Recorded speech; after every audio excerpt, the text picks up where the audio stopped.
I better move along because there's still a lot of ground to cover.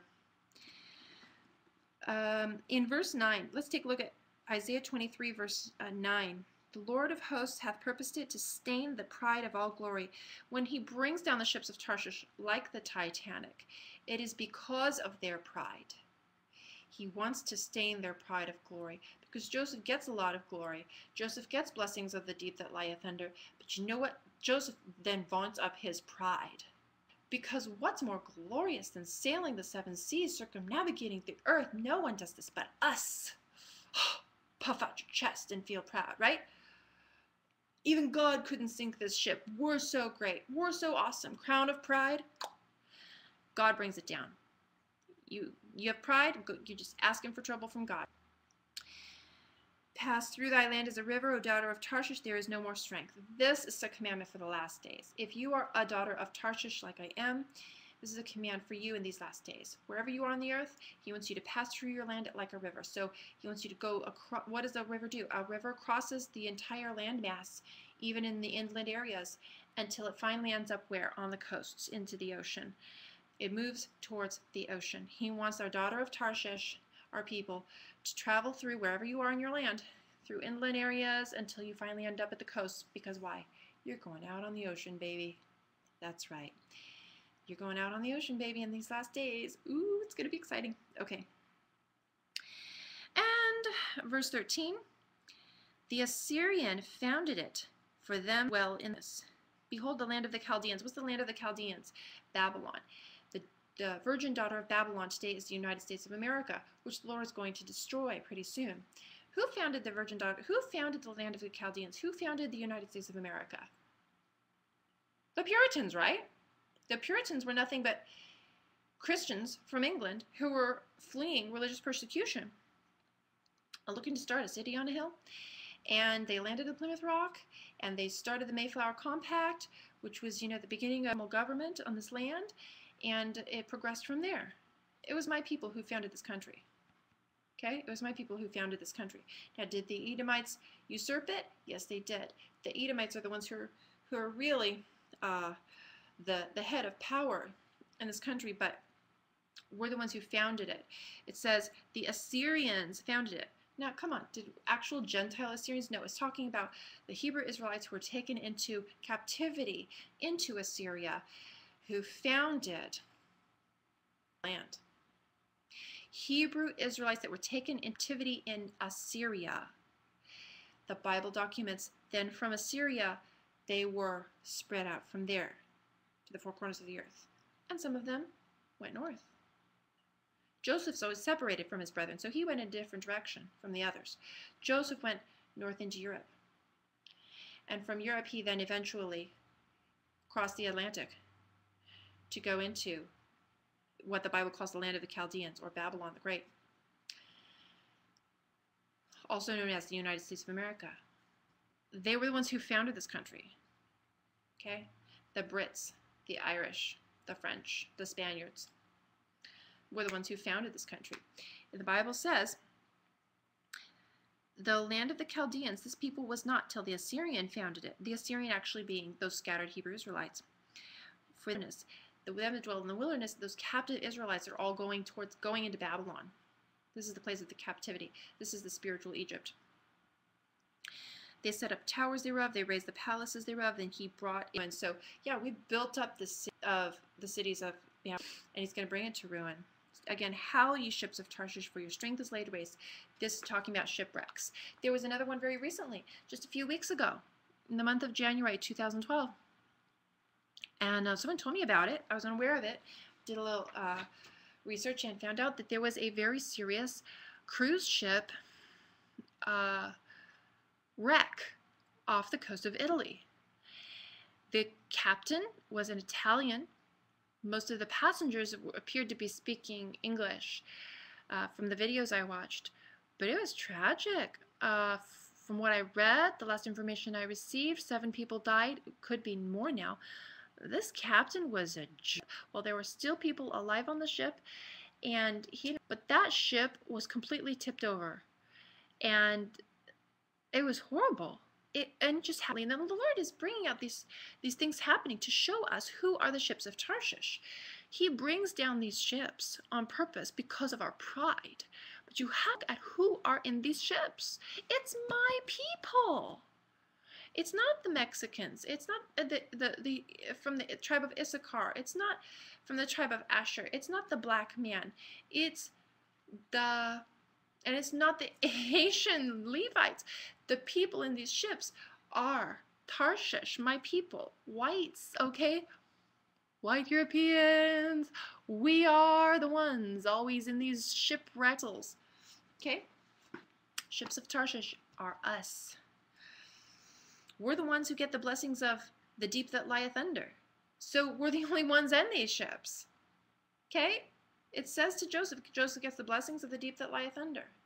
So we're the only ones sailing these ships. You don't see the Levites, the Haitians doing this. You don't see the Benjamites, the people from the Caribbean, Jamaica doing this, sailing the seven seas. No. It's always my people doing this. The love boat. Da, da, da, dee, da, da, dee, dee, dee. Lifestyles of the rich and famous. It's my people, right? Tarshish, my people. So obvious. In these last days, I bet the Lord's going to be bringing more of these ships of Tarshish to howl in these shipwrecks, just to show, just to prove to everybody who's Tarshish. Okay, I'm going to go now to the next passage. Psalm 48, verse 7. Psalm 48, verse 7.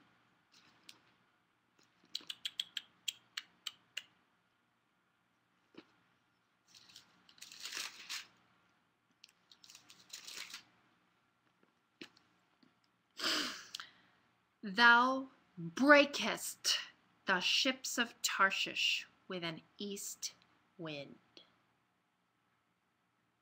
Quite a tradition amongst my people of building lighthouses because of the overwhelming problem of shipwrecks at the coasts. Why do we have a coast guard? Because of this problem. God is always breaking our ships. God is always breaking our ships. Always. Generation after generation. And we're some great seamen, I'm telling ya. But you know what? God says, oh, you're prideful. Here comes that east wind. Bye-bye. So we build our lighthouses to warn the fishermen, to warn the sailor. He brings down these ships. It's a tragedy. You know, there's all these songs in the Irish tradition, the Celtic tradition about how sad it is to be the wife of a fisherman, you know, because she never knows if he's even going to come back. Again, I don't know why I keep thinking of that movie, The Perfect Storm, because it depicts this a lot. Oh, and that other movie, what's that Kevin Costner movie? About that guy who rescues people. Oh, I never remember the title of this movie, but it has Josh Hartnett and I think Kevin Costner, and he's like in Alaska or something, and his job is, he's working for the Coast Guard or something, and his job is basically to rescue people who get into shipwrecks. And then he's really old, but then he's training the young guys to go and do that rescue. Awesome movie. It's on the tip of my tongue. I just can't remember the title of it. Go watch that awesome movie. You'll see more insight on the ships of Tarshish, my people.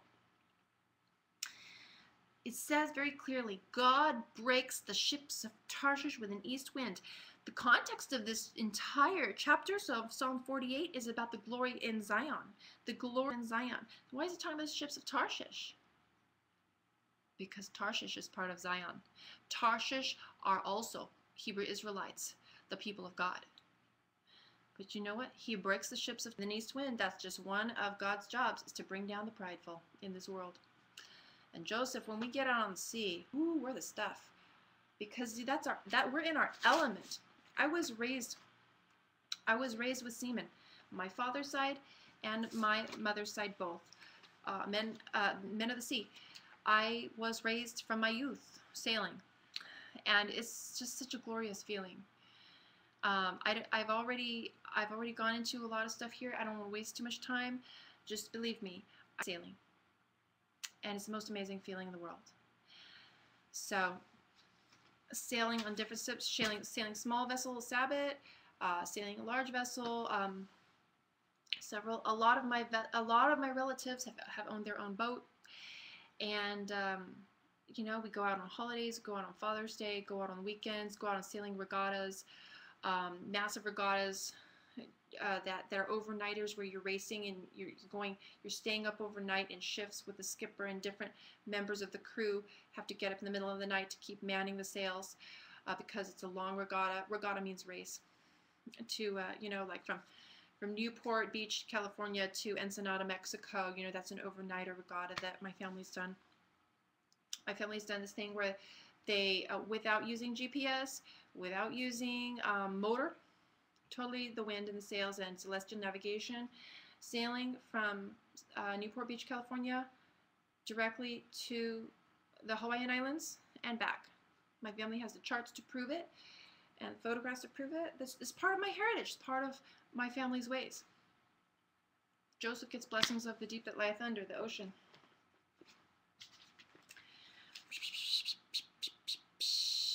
Okay, 2 through 7. I have the whole verse written out here, so I'm going to read it here. It says this: "The Most High will stay the springs of the stream again, that they may go through. Therefore sawest thou the multitude with peace." Now this is talking about a prophecy of the last days. When the northern tribes of Israel were taken out of Assyria, out of the promised land by the king of Assyria, they only stayed for about 2 years there, and it happened about 722 BC, and then they decided to leave, and the Lord brought them into the four corners of the earth and scattered them, exiled. And what he did is he stayed the springs of seas. He made the seas calm so that they could cross the ocean to get to their final destination, wherever they were going in the world.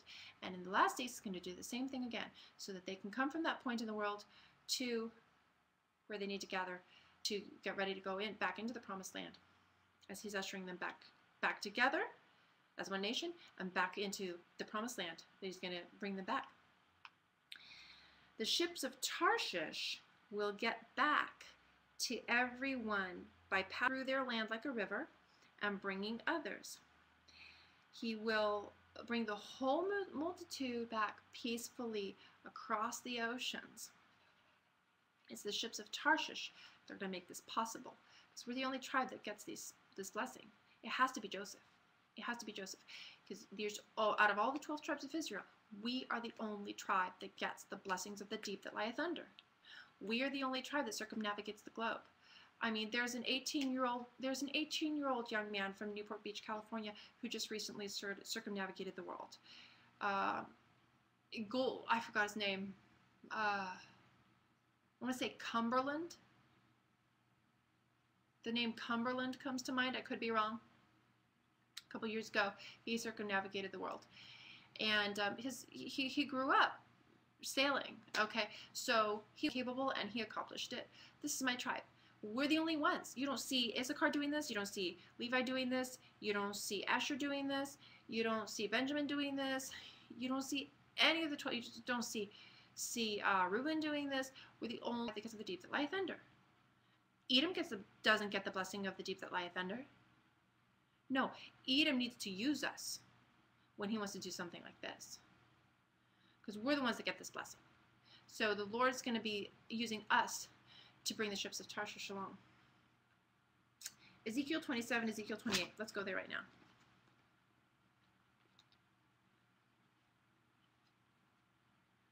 Sorry if I'm long-winded, people. I know I tend to repeat myself too much. This is Ezekiel 27. The word of the Lord came again unto me, saying, Now thou son of man, take up a lamentation for Tyrus. This is talking about Tyre. And say unto Tyrus, O thou that art situate at the entry of the sea, which art a merchant of the people, for many isles, thus saith the Lord God, O Tyrus, thou hast said, I am of perfect beauty. Thy borders are in the midst of the seas.